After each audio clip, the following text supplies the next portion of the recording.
കുറ്റവിമുക്തനാക്കപ്പെട്ട ശേഷം പോലീസിനെയും മഞ്ജുവാര്യരെയും ലക്ഷ്യമിട്ട് ദിലീപ് കേസിൽ പ്രതിയാക്കാൻ ഗൂഢാലോചന നടന്നെന്നും എല്ലാം തുടങ്ങിയത് ദർബാർ ഹാൾ ഗ്രൗണ്ടിൽ നടന്ന അമ്മയുടെ യോഗത്തിൽ മഞ്ജുവാര്യർ നടത്തിയ പ്രസംഗത്തിന് ശേഷമാണെന്നും ദിലീപ്. അന്നത്തെ ഉന്നത പോലീസ് ഉദ്യോഗസ്ഥയും അവരുടെ സംഘവും ചേർന്നാണ് തന്നെ പ്രതിയാക്കാൻ ഗൂഢാലോചന നടത്തിയതെന്ന് കുറ്റവിമുക്തനാക്കപ്പെട്ട ശേഷം ദിലീപ് ആരോപിച്ചു. സർക്കാർ അപ്പീൽ പോകാൻ തീരുമാനിച്ചെങ്കിലും തുടർ നടപടികളെക്കുറിച്ച് ആലോചിച്ചിട്ടില്ലെന്ന് ദിലീപിന്റെ അഭിഭാഷകൻ അഡ്വക്കേറ്റ് രാമൻപിള്ള പറഞ്ഞു. മഞ്ജു വാര്യരുടെ ക്രിമിനൽ ഗൂഢാലോചന എന്ന പരാമർശത്തിൽ നിന്നാണ് കേസിന്റെ ഗൂഢാലോചന തന്നിലേക്ക് നീണ്ടതെന്ന് ദിലീപ് പറഞ്ഞു. യഥാർത്ഥ ഗൂഢാലോചന തന്നെ പ്രതിയാക്കി കരിയറും ജീവിതവും നശിപ്പിക്കാനായിരുന്നു. മാധ്യമങ്ങളെ കൂട്ടുപിടിച്ച് പോലീസ് കള്ളക്കഥ മെനഞ്ഞ് സമൂഹമാധ്യമങ്ങളിലൂടെ പ്രചരിപ്പിച്ചു. പ്രതിസന്ധി ഘട്ടത്തിൽ കൂടെ നിന്ന കുടുംബാംഗങ്ങളോടും സുഹൃത്തുക്കളോടും ദിലീപ് നന്ദി പറഞ്ഞു.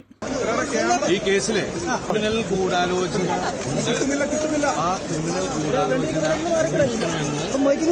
മഞ്ജു പറഞ്ഞതാണ് എനിക്കെതിരെയുള്ള പോലീസ് സംഘം ഒരു കള്ളക്കഥ മെഞ്ഞെടുക്കുകയാണ് ചെയ്തത്.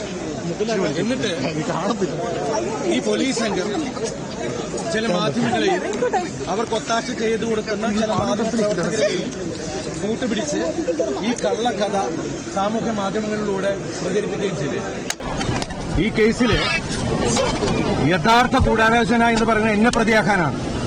സമൂഹത്തില് എന്റെ കരിയർ, എന്റെ ഇമേജ്, എന്റെ ജീവിതം നശിപ്പിക്കാൻ വേണ്ടി ചെയ്തതാണ്. എന്റെ കൂടെ നിന്ന എല്ലാ കുടുംബാംഗങ്ങളോടും എന്റെ സുഹൃത്തുക്കളും അവരുടെ കുടുംബങ്ങളോടും അതുപോലെ എനിക്ക് വേണ്ടി കാണാത്ത കേൾക്കാത്ത ആളുകൾ ഒരുപാട് പേര്, കോടിക്കണക്കിന് ആൾക്കാരെ എനിക്ക് വേണ്ടി പ്രാർത്ഥിച്ചിട്ടുണ്ട്.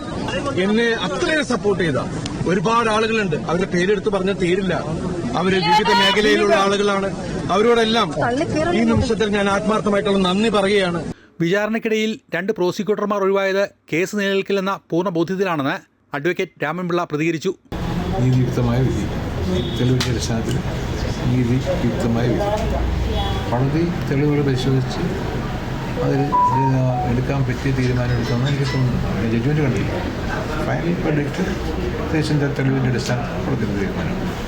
ഒരു തെളിവ് പോലും ദിലീപിനെ കണക്ട് ചെയ്യുന്ന ഒന്നും സത്യസന്ധമല്ല, എല്ലാം കെട്ടിച്ചമച്ചാലും ബോധ്യമാകും. അപ്പം കേസ് ഇപ്പോൾ ഒന്നും തീരുന്നില്ലല്ലോ, കണ്ടിന്യൂ ചെയ്യല്ലോ. ഇനി അപ്പീൽ കൊടുക്കും, സുപ്രീം കോടതി പോകും. അത് കഴിഞ്ഞല്ലേ വെള്ളി എടുക്കാൻ പറ്റുള്ളൂ. നടൻ ദിലീപിനെ വെറുതെ വിട്ടതോടെ കോടതിക്ക് പുറത്ത് ഫാൻസ് അസോസിയേഷൻ ലഡു വിതരണം ചെയ്തു. ദിലീപിന്റെ ആലുവയിലെ വീടായ പത്മസരോവരത്തിന് മുന്നിലും ആരാധകർ മധുരം വിതരണം ചെയ്തു. അമൃത ന്യൂസ്, കൊച്ചി.